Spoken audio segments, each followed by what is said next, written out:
battle, Marshal Lannes, one of Napoleon's finest commanders and closest friends, was hit by a cannonball that smashed both his legs.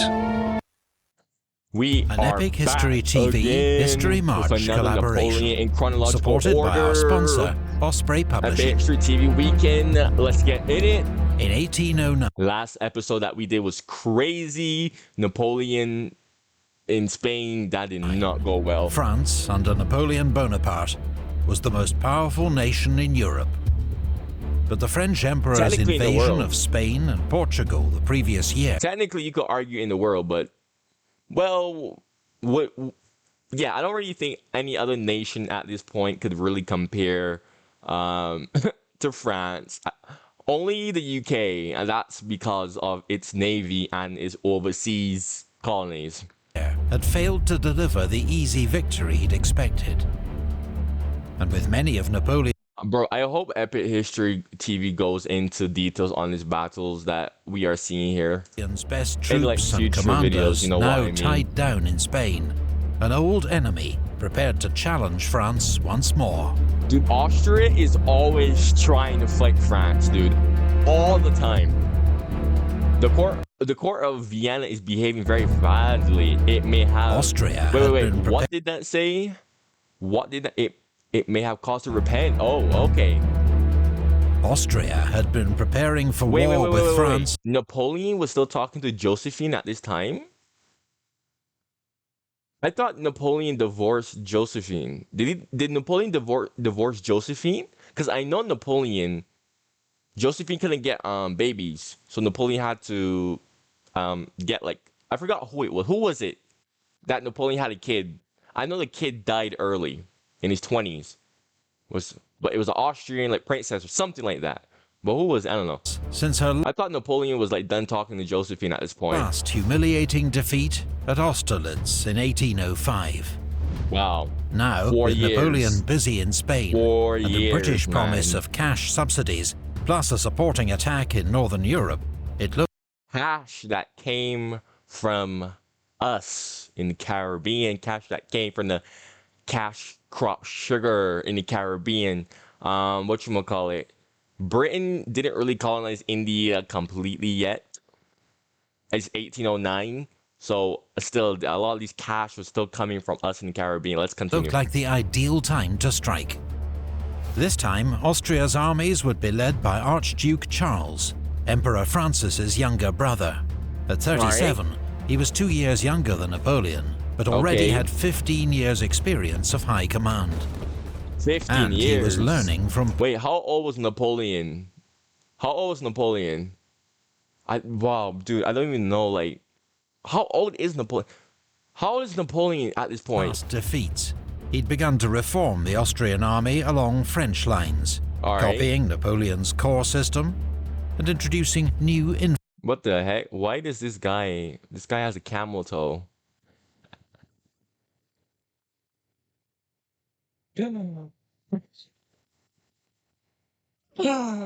Guys, I'm sorry, but come on, this is noticeable. This is a man too. This is a man with a camel toe. What in the world? Well, at least put a bulge.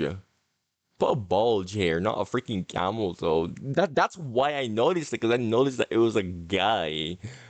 But, okay, whatever. Nah, bro. I know some people are gonna think I'm weird, but come on, you can't blame me.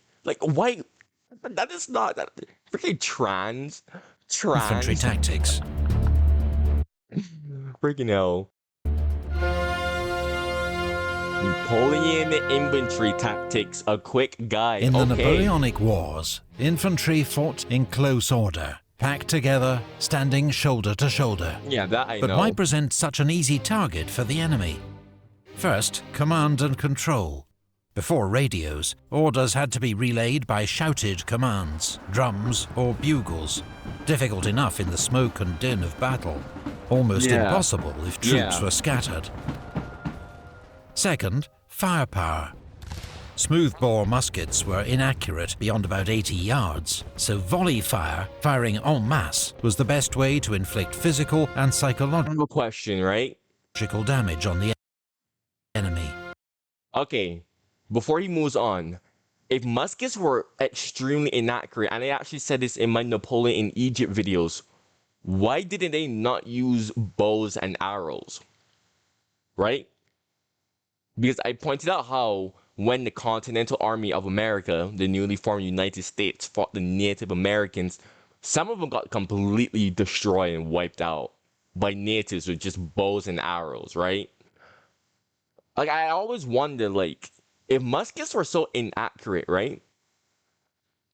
Why didn't they still not use bows and arrows and crossbows? You know what I mean? Like, because at this point, the musket, in my personal opinion, I don't really think bows and arrows were obsolete, especially with the whole like square formation thing, you know, that the infantry just do.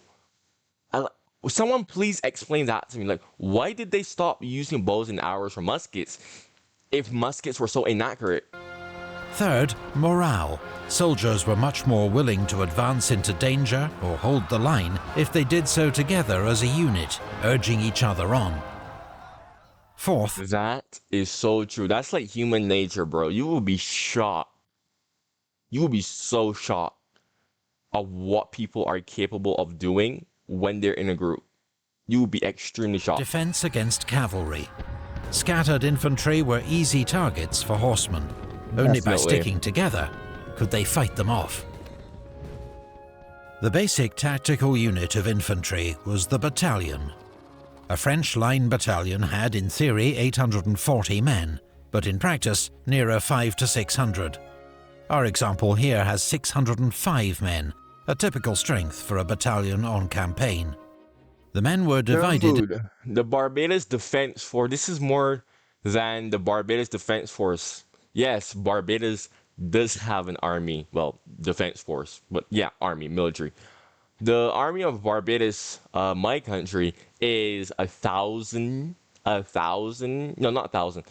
Last time I checked, it was 600 men. And if you're wondering, yes, it is very much well drilled. It is very trained, and it's a very modern, capable army. Okay, okay. Um, it is it's a clone of the Anglican. It's a clone of some regiment in the UK's army. It's like a twin slash clone. I was reading up on it on Wikipedia. I'm pretty sure if you read up on it on Wikipedia, it'll tell you what twin regiment slash clone regiment it is of the of England. Um, it, it's pretty cool because like they do like parades and whatnot down there sometimes and whatnot. Like the army is a very British style, you know, army. The uniform, literally every like after you're done watching my reaction, if you're curious, just go like Google like Barbados Defense Force parades or Barbados Defense Force marches and just watch a bit of it on YouTube, and you'll see like it's everything about it is very very British because again that's just what we inherited from our colonial overlord slash the motherland because you know England was the mother country. So it's very neat that you know they still keep their heritage, right? Actually, my YouTube channel logo is actually the Barbados Coast Guard, the Coast Guard flag. I didn't know what to put for my YouTube channel logo, so I was like, okay, I'm just gonna put the Barbados Coast Guard flag from when the Queen, when she blessed us with that flag. There was like a whole ceremony and whatnot. You could go find it on YouTube if you're curious. But I was like, okay, yeah, this will be perfect logo, you know, because it represents like who I am, you know. Let's into continue. 6 companies, 4 fusilier companies, and 2 flank companies. On the right, the grenadiers, made up of the tallest, strongest men, often detached to form elite all-grenadier units.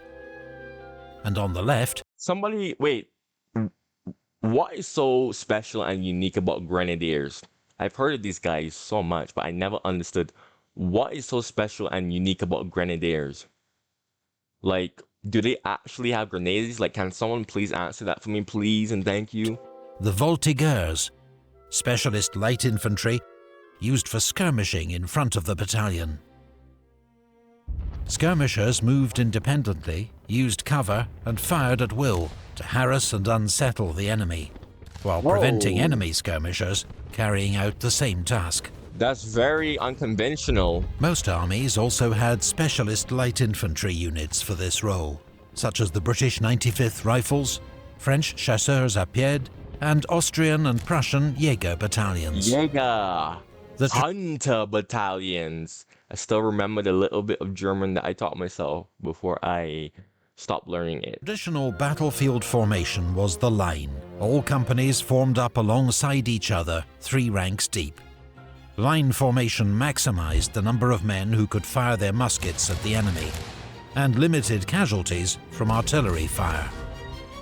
Yeah. But it was extremely... the thing is that artillery is probably the only thing that could actually, like, really and truly deal, like, high damage to, like, square formations. Anything else, not really. Vulnerable to cavalry if it could be outflanked. And even for well-drilled troops, it was difficult to keep the line straight while advancing across broken ground. Yeah. So for maneuver and attack, battalions usually formed a column of divisions. Alright. This was a more flexible formation that allowed the battalion to advance quickly, though it presented a larger target to enemy guns, firing solid round shot that would tear through several ranks. Still though, this is probably the best thing that you can do. This is the best. I can't really think of anything better, any tactics to put here. Because you have to worry about cavalry as well. If cavalry wasn't really, like, there, I would probably consider other tactics and whatnot, but I can't really think of any other tactics. Far fewer men that could fire their muskets at the enemy. Theoretically, therefore, the battalion would deploy into line before reaching the enemy. Alright. But carrying out this slow maneuver under fire wasn't always possible or sensible. So some commanders kept their men in column, relying on momentum to break the enemy line. This was a risky tactic that often worked against raw troops, but led to high casualties when facing better trained infantry, like British redcoats. Yeah. A column could be closed up quickly to provide... That reminds me of the Battle of Gettysburg. Pickett's Charge. Yeah, it reminds me of that. ...protection from cavalry. Or if there was time, could form a square. With bayonets fixed, the battalion formed an all-round defense that often resembled more of a rectangle. I mean, Enemy cavalry could rectangles are still squares. They're considered squares, so... surround the battalion, but not break in, as horses won't charge a solid wall of men and steel. But an infantry square was extremely vulnerable to artillery fire, and could only move... Okay, but, like, artillery could literally smash through, like, anything. ...move very slowly. So... changing quickly and smoothly from one formation to another, especially under fire, required training, practice, and experience. In 1809, the Austrian army began to use the battalion mass formation, crude but more suited to hastily trained conscripts. This was a dense column with limited firepower and huge vulnerability to enemy cannon. But it could quickly close up to repel cavalry using the same principle as the square, but without the complex drill. Okay. It was much more maneuverable. Okay. Napoleon, warned by his spies that Austria was preparing for war, left Spain and raced back to Paris. How do they have spies? Like, how does that work? How do they get spies in Austria to that point where they know that, hey, this is gonna happen, so. I always hear about this stuff, like back then, like, oh, yeah, they had spies that notify the other side. But how is that possible? Wouldn't they get caught? Like, do they get people that live within the Austrian Empire? And even then, like, how do they, like, get them to that point where they're able to get, like, valuable intel? right? Wouldn't this stuff be like confidential? Especially like if they're like outside of the Austrian Empire, right?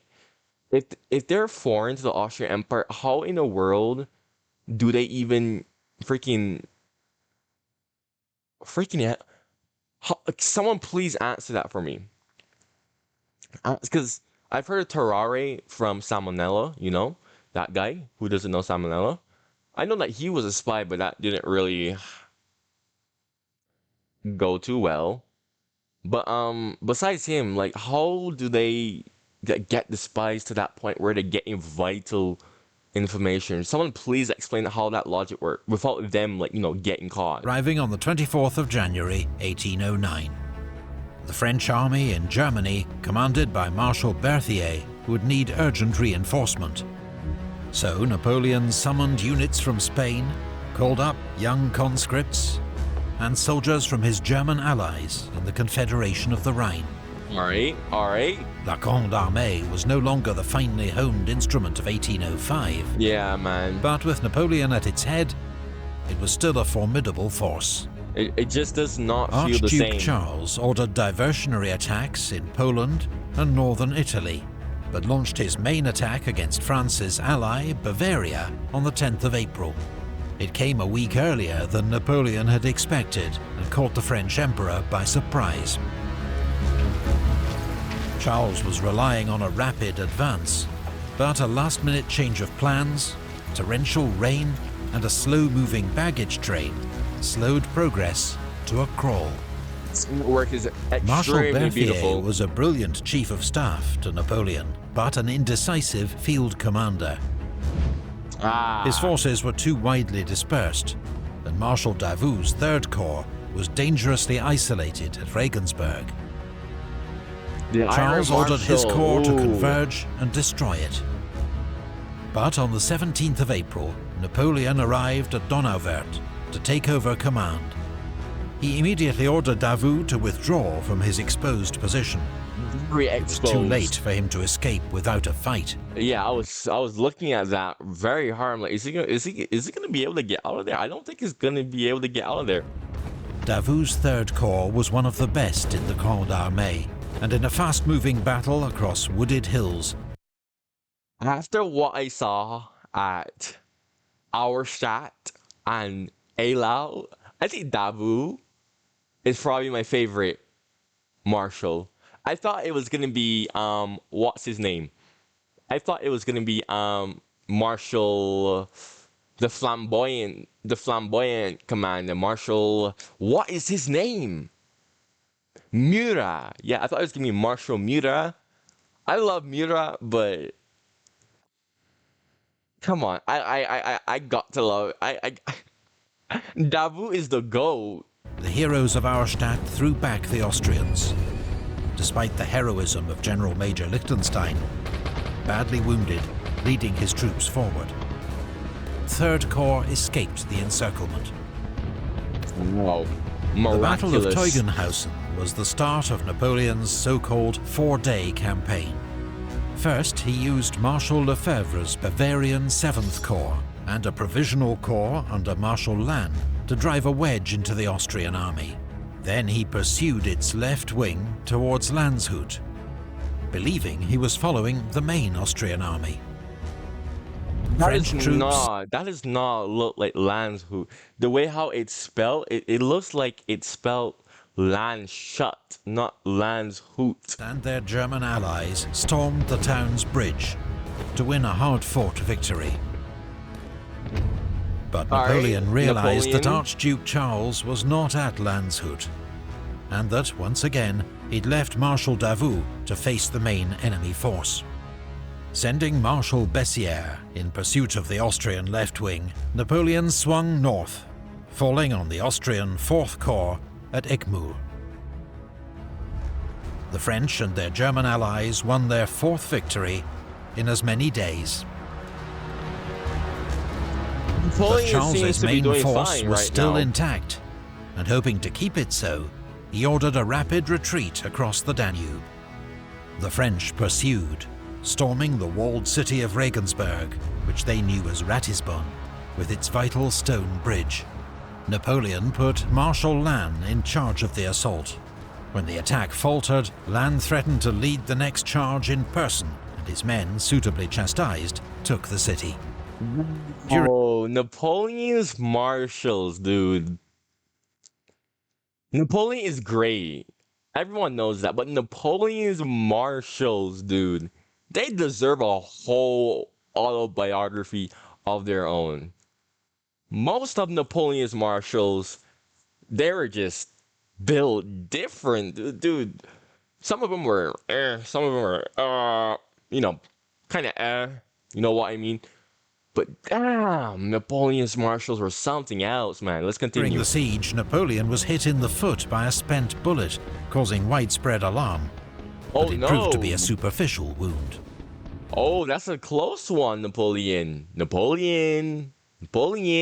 That's a very close one. I bet you someone was aiming for him, but they did not get him. Well, they did got him, but not in like a vital area.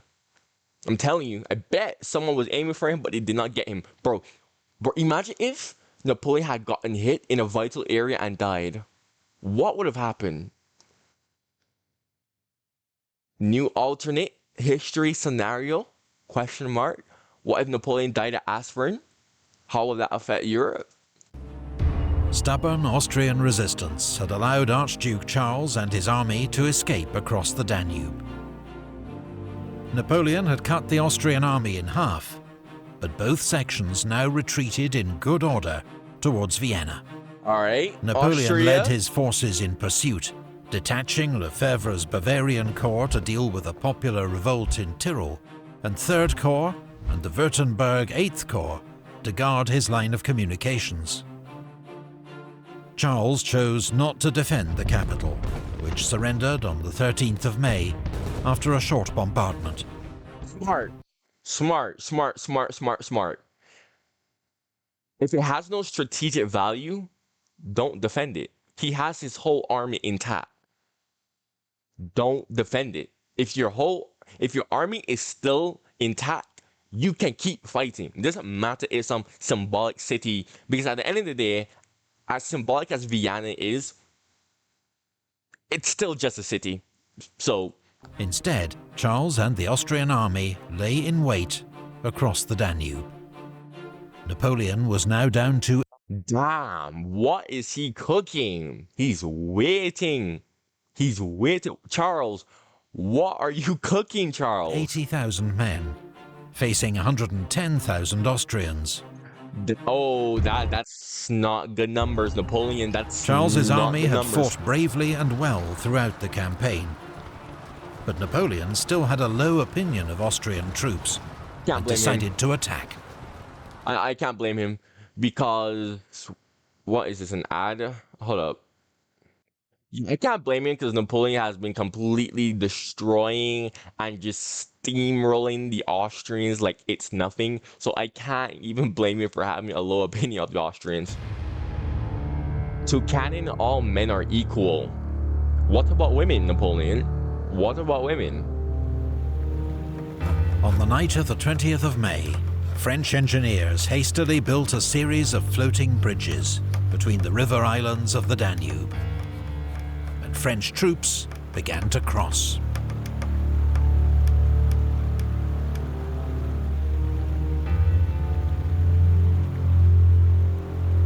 By noon the next day, Napoleon had most of Massena's 4th Corps and his cavalry across the river, about 24,000 men and 40 guns, holding the villages of Aspern and Essling. Napoleon expected the Austrians to retreat once more, and that he'd only face a rear guard. But yeah, Napoleon, I don't like this position that you're in. This is a very bad position to be in, Napoleon. Your back is against the river. Your back is facing the river. I've reacted to so many historical battles / videos, and this is a extremely horrible position to be in. I don't like this, Napoleon. Napoleon, I think this is a mistake. reports soon arrived that the entire Austrian army was advancing against him, in 5 attack columns, 90,000 men and 300 cannon. The situation got even worse. The Austrians began to float heavy barges and obstacles downriver to smash through the flimsy French bridge. That is so smart. The Austrians, bro, the Austrians are cooking. Let him cook. Let the Austrians cook, man. Freaking hell, dude. Oh, dude. So is that what he was cooking? Oh. Each time, Napoleon's only supply route was cut off for several hours, causing critical delays to the arrival of reinforcements. Yo, how were the engineers able to build these bridges so quickly and fast and like repair them extremely quickly and fast in like relative timing, you know? Reinforcements and ammunition. How are they able to do that? It's impressive. It's very impressive how they're able to do that. The battle began around 2:45 p.m. as infantry of the Austrian First Column attacked Aspern. The village was soon under attack from 3 sides. Oh? General Molitor's French garrison clung on desperately, fighting hand-to-hand in the streets and suffering 50% casualties. My gosh, man, 50%? To support the defenders of Aspern, Napoleon ordered cavalry to charge the Austrian Third Column. But they could not break through the Austrian infantry. Okay, so this is why earlier I said, like, wouldn't bows and arrows be good for a situation like this? Because the Mongols, right? The Mongols use bows and arrows and just completely, like, on horseback, just completely slaughtered units like this. They were completely helpless. This is why I asked myself, why did Europeans stop using bows and arrows at this time?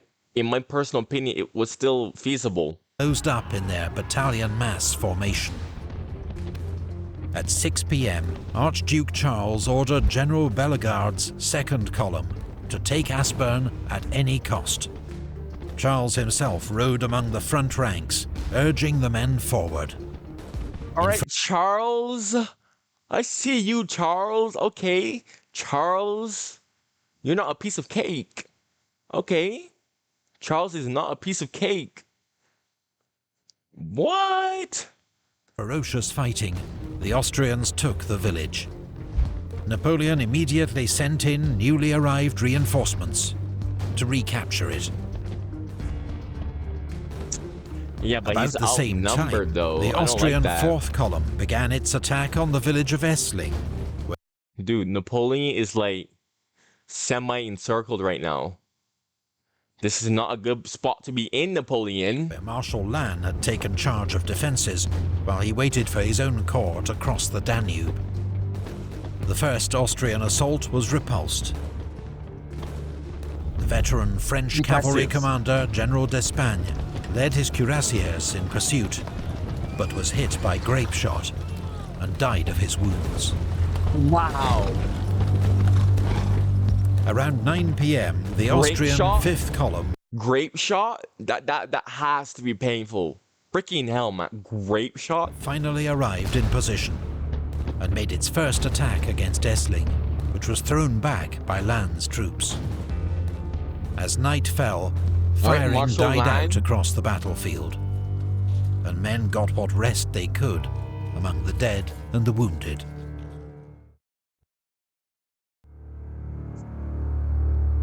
Battle of Aspern Day 2! Overnight, Second Corps and the Imperial Guard crossed the Danube to reinforce Napoleon's army, the famous which now Imperial numbered Guard. 71,000 and 150 guns. That is still not good. Look at the position that they're in. They're in a very tight, tight position. This is not...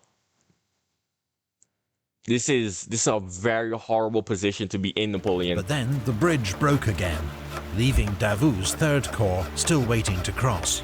Oh, nevertheless, not Davout. Not Davout. Davout, the Iron Marshal? Oh, come on, man. Davout would be perfect for a situation like this, man. This guy is like freaking epic when it comes to like static defense. Nevertheless, Napoleon decided to attack, using Second Corps to break the Austrian centre. When he's But first, outnumbered, Aspern okay, would have to be retaken. okay. Heavy fighting broke out in the village before dawn. By 7 a.m, it was back in French hands. At Essling, fresh Austrian attacks were fought off by General Lassalle's cavalry and units of the Young Guard. With both flanks secure, Napoleon launched his main attack in the centre with Lannes' Second Corps. Austrian guns poured fire into the advancing French ranks. Facing the cannon straight at the General cannons. Saint-Hilaire leading the attack, a hero of Austerlitz and Jena, had his foot blown off, a wound that proved fatal. Oh my dude! Blown off? Blown freaking off? Blown. Oh, dude. That must have been so painful. That must have been so painful. Oh, I'm like thinking about that pain inside of my head right now. My feet are hurting me. Oh my gosh, I don't want my feet get blown up by a cannon because the cannonball is hot, right? Because, you know, kinetic energy, you know, it just got shot off, obviously. Oh man, the more I think about that, the more painful it is for my feet. Ooh. Archduke Charles sent his Grenadier Reserve forward to strengthen the line. The French infantry, under torrential fire, began to fall back. He's squeezing At this them critical moment, really, the French really. bridge over the Danube was broken again, halting the that's vital really flow bad. of reinforcements and ammunition to Napoleon's army. Oh, that's really, really bad. By 2 p.m, the French had been driven out of Aspern once more. Heavy fighting continued in Essling, which was briefly captured by the Austrians, then retaken by the Young Guard. I am so shocked that the French are actually holding their ground this hard. I actually respect it. And I also respect the Austrians for actually giving the French a run for their money at this point. Like, this is completely different from the Austria that I reacted to in my Napoleon in Italy series. Napoleon knew his army could do no more. At 4 p.m, he ordered his exhausted cavalry to make a last charge to keep the enemy at bay, then gave the order to retreat. Archduke Charles, whose own army had suffered A flimsy bridge like that? huge losses and was low on ammunition, Why didn't they destroy this bridge? Why didn't the Austrians try to destroy this bridge like they did with the other bridge? was content to watch the French withdraw to the island of Lobau. In the final moments of the battle, Marshal Lannes, one of Napoleon's finest commanders and closest friends, was hit by a cannonball that smashed both his legs. Both of his legs? No!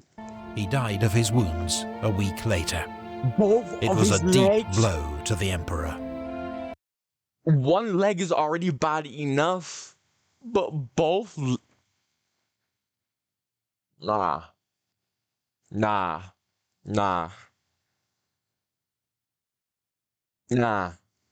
That's just nah. My man can't walk. He's probably in excruciating pain because he lived for a week, which is shocking how he lived for a week because, you know, your legs have vital arteries in it, and both of them got smashed. Oh, dude. I gotta respect these people. Honestly, you have to respect these people, man. And Marshal Lannes, oh, that's like so tragic because this guy was actually like a really good marshal. He wasn't like my favorite, like Murat and Davout, but he was definitely up there. That's actually tragic. Oh yeah, big loss for France, especially France, man. That guy was very competent The and capable. two-day Battle of Aspern-Essling was Napoleon's first major defeat, caused by his overconfidence and hasty planning. Both sides suffered heavy losses, and Napoleon avoided a much greater disaster only because of the exhaustion of the Austrian army. The French Emperor, His whole army could have been wiped. God knows what would have happened to the French Empire in that moment. had learned new respect for the Austrians. Under Archduke Charles, they had fought bravely, with greater confidence, organization, and leadership. Dog, Archduke Charles, that man cooked. He cooked. And it worked. That food that he cooked was delicious. He didn't burn it this time. Within days of his defeat, Napoleon had summoned reinforcements to join him on the Danube and begun planning his revenge. Okay. If you'd like to learn more about Napoleon's revenge, alright. That was another excellent Epic History TV reaction. Make sure to check out my Patreon. If you can't subscribe to my Patreon, like the video. YouTube is finally pushing my videos back out into the algorithm because of you guys who are commenting, liking, etc, etc. So guys, liking and doing all that stuff, it takes 1 second and it helps me, and YouTube is finally pushing my videos back out into the algorithm, and then I can finally attract more people just like y'all on my videos, because I want like a fine little community filled with history buffs. That's like my goal. So if you like history, if you like my reactions, subscribe. If you have any historical videos that you want me to react to, comment down below. Comment it down below, guys. I'm slowly going through everyone's suggestions. It's gonna take a while, but I'm slowly going through everyone's suggestions, and sometimes I get new suggestions here and there, so it piles up and piles up. But anyways, y'all, that's all that I have to say. Until next time, stay tuned.